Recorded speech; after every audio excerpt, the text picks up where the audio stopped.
শুভর সাথে হাত মেলাতে চায় মোহনা। হ্যাঁ বন্ধুরা, এমনটাই দেখা যাবে। তাই বিস্তারিত জানতে ভিডিওটিতে একটি লাইক দিয়ে সম্পূর্ণ দেখতে থাকুন। গল্পের শুরুতে দেখা যাবে ডক্টরকে ডাকানো হয়, আর তখন ডক্টরকে জিজ্ঞাসা করে আপনি কি দেখেছেন যে আদ্রিত রয় খুনটা করেছে। আর তখন ডক্টর তখন বলে হ্যাঁ, উনি তো খুনটা করেছেন। ওনার হাতে তো ওই ক্যাবিনের সামনেই ছুরি ছিল। আমার মনে হচ্ছে যে উনি সেই ব্যক্তি যাকে আমরা আগেও ধরেছি।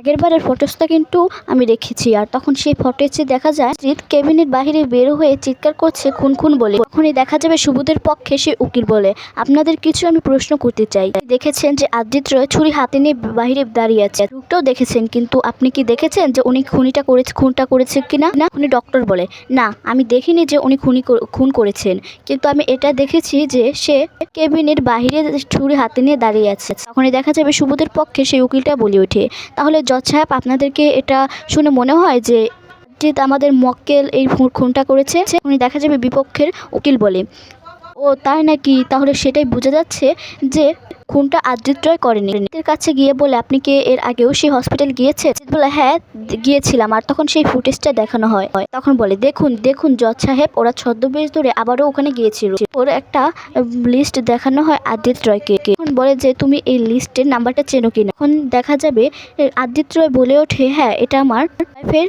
নাম্বার। আর তখন দেখা যাবে বিপক্ষের উকিল বলে, তাই নাকি, তা আপনার বউ যে স্বপনের সঙ্গে কথা বলতো তা কি আপনি জানতেন? আর তখন দেখা যাবে আদ্রিত রয় বলে ওঠে হ্যাঁ, আমি জানতাম। আর তখন দেখা যাবে বিপক্ষের উকিল বলে, দেখুন জজ সাহেব, মানে ওদের ওই লোকটার সঙ্গে ওনাদের পরিচয় ছিল। তার স্বামী জেনে যায়, আর স্বামী জেনে যায় দেখেই এসেছে। তার জন্যই তাকে অনেক ঝগড়া করেছে। যখন প্রতিশোধ নিতে আসে রাতের বেলায় কিন্তু হসপিটালে ঢুকে সেই মার্ডারটা করেছে। উনি তো আদি রেগে যায়, আর রেগে গিয়ে বলতে থাকে, কি বলছেন কি আপনি, কি বাজে কথা বলছেন? সঙ্গে আমার স্ত্রীর কোনো সম্পর্ক নেই, এরকম ভাবে আমার স্ত্রীর কলঙ্ক আপনি দিতে পারেন না। দেখা যাবে জজ সাহেব বলে, মিস্টার আদ্রিত রয়, আপনি কিন্তু একদম চুপ করে থাকবেন। জাস্ট যেটার প্রশ্ন করা হয়েছে আপনি জাস্ট সেটার উত্তর দেবেন, এর ছাড়া কোনো বাড়তি কথা বলবেন না, আর আদালতে নিয়ম ভঙ্গ করবেন না। আদ্রিত তখন তাকিয়ে থাকে। আর তখন এদিকে দেখা যাবে শুভলক্ষ্মীদের উকিল। শুভলক্ষ্মী সেই উকিলকে বলে যে আপনি এটা কাউন্ট করছেন না কেন? শুভলক্ষ্মী বলে না, এটা আমি কাউন্ট করব না। শুভলক্ষ্মী চমকে ওঠে আর বলে, এত বড় মিথ্যে! স্বপ্নাকে ডাকা হয় কাঠগড়ায়, এরপর স্বপ্নাকে ডাকলে তখন সেই বিপক্ষের উকিল বলে, আপনি কি মহিলাকে কি আপনি চেনেন? আর ওই মহিলাটার সঙ্গে কি আপনার দাদার যোগাযোগ আছে? স্বপ্না বলে হ্যাঁ, আমি জানি যে আমার দাদার সঙ্গে শুভদি কথা বলে, কিন্তু কি বিষয়ে যে কথা বলে সেটা কিন্তু আমি একদমই জানি না। হ্যাঁ, শুভদি কলকাতায় আসার সময় আমার দাদার জন্য শুভদিকে বারবার করে মানা করেছি, কিন্তু শুভদি আমার কোনো কথাই শুনি। আমাদের মাঝে অনেক ঝগড়া হয়েছে। আমি শুভদিকে বারবার করে মানা করার পরেও কিন্তু শুভদি কোনো কথাই শুনেনি। সে আমার দাদার কেবিনে ঢুকে যায়। আর এদিকে শুভ মনে মনে বলে, এত বড় মিথ্যে কথা স্বপ্ন বলতে পারলো কি করে? এদিকে তখন ওই মোহনা কে বলে, দাদা তুই কিছু বলছিস না কেন? তুই কিরকম উকিল ঠিক করেছিস? কোনো কাউন্টই করছে না। আর তখন মোহনার দাদা বলে, কাউন্ট করার জন্য তো একটা নির্দিষ্ট কিছু থাকবে, তাই না? জন্য কাউন্ট করছে না। আর এসব নিয়ে তারা অনেক ভালো করে জানে, আর ওরা এইসব নিয়ে ওরাই বেশি ভাববে। কাজ করুক, তোরা চিন্তা করিস না, এই বলে মোহনাকে সান্ত্বনা দিতে থাকে। তো অনেক চিন্তায় পড়ে যায় যে কেননা প্রমাণ আদির বিপক্ষে চলে যাচ্ছে। তখন দেখা যাবে এদিকে শুভ মনে মনে বলতে থাকে, এতগুলো মিথ্যে কাউন্ট পেল, কিন্তু উনি কোনো প্রতিবাদই করলেন না। হচ্ছে যে আমার আদিকে উনি বাঁচাতে পারবেন না। কি বাঁচাতে পারবে আমার আদিকে? উনি কি আদৌ চায় যে আমার আদিকে মুক্ত করতে? তখনই দেখা যাবে শুভলক্ষ্মীদের উকিলের অ্যাসিস্ট্যান্ট বলে যে স্যার, আপনি কিছু বলছেন না কেন? এখানে তো অনেকগুলো পয়েন্ট আছে। উকিল তখন ধমক দিয়ে বলে যে এই, আমার মুখের উপর কথা বলবেন না, একদম পাকাম্য করতে যাবেন না। হ্যাঁ পেরেছো, একদম চুপ করে থাকো। এরপর দেখা যাবে শুভলক্ষ্মীকে কাঠগড়ায় দাঁড়ানো করা হয়। শুভলক্ষ্মীকে জিজ্ঞাসা করা হয়, আপনি ওই লোকটাকে কি করে চিনলেন? এখন শুভলক্ষ্মী বলে, ওর সাথে আমার ছোটবেলার বন্ধুত্ব, উনি আর ও আমার বন্ধুর মতো, একসঙ্গে বড় হয়েছি, একসঙ্গে খেলেছি, তো আমি ওকে চিনবো না? তখন দেখা যাবে সেই বিপক্ষের উকিল বলে, তাহলে আপনি এই নিউ ইয়র্ক থেকে এখানে এসে রাখতেন?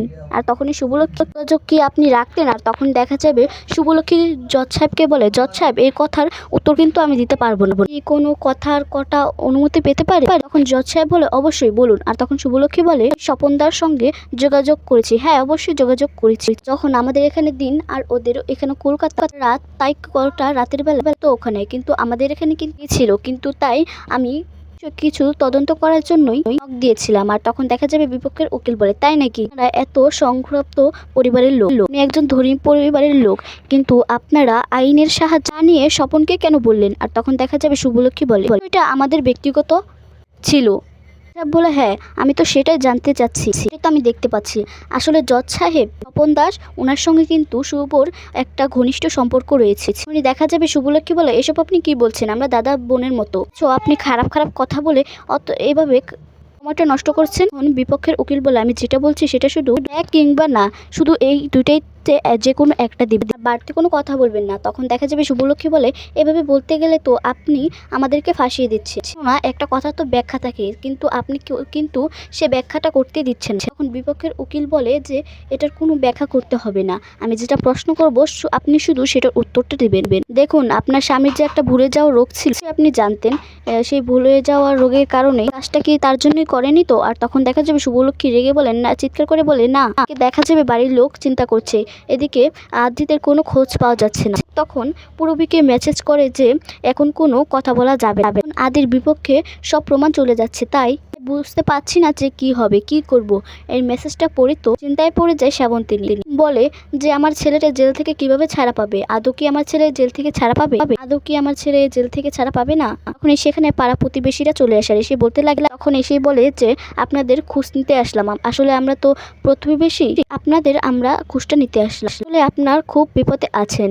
এই বলে ওদেরকে সবাইকে, পূরবীকে, শ্রাবন্তিনীকে, সকলকে ব্যঙ্গ করতে থাকে। সেই পাড়া প্রতিবেশীরা বলে যে আপনারা চিন্তা করবেন না, একদমই চিন্তা করবেন না, আপনার ছেলে দেখবেন একদমই ছাড়া পেয়ে যাবে। আর আপনার বৌমা আছে না, সেই বৌমাই আপনার ছেলেকে দেখবেন ছাড়িয়ে নিয়ে আসবে। বৌমা যে কেন ছাড়াতে পারলো না আপনার ছেলেকে, দেখা যাবে জজ সাহেব শুভলক্ষ্মীকে অনেক ধরনের কথা শোনাচ্ছে। তখনই আদ্রিত বলে, আপনি আমার স্ত্রীর সঙ্গে এভাবে খারাপ আচরণ করতে পারেন না, স্ত্রীকে আমি বিশ্বাস করি, আমার স্ত্রী এভাবে কোনো কাজই করবেন না, আপনি এসব বাজে বাজে কথা কেন বলছেন? এদিকে দেখা যাবে রূপক বলে, হ্যাঁ কি হবে বলতো, সব কিছুতেই তো আদির এগেনস্টে চলে যাচ্ছে। আর তখন পুলক বুঝতে পারছি না যে কি হবে, আমার মাথাটা না বড্ড জ্বালা করছে, এদিকে যে রায় ঘুরবে তাই বুঝতে পারছি না। তখন এদিকে জজ সাহেব সব কাজ আজকের জন্য স্টপ করলো, পরবর্তী ডেট দিয়ে দিল।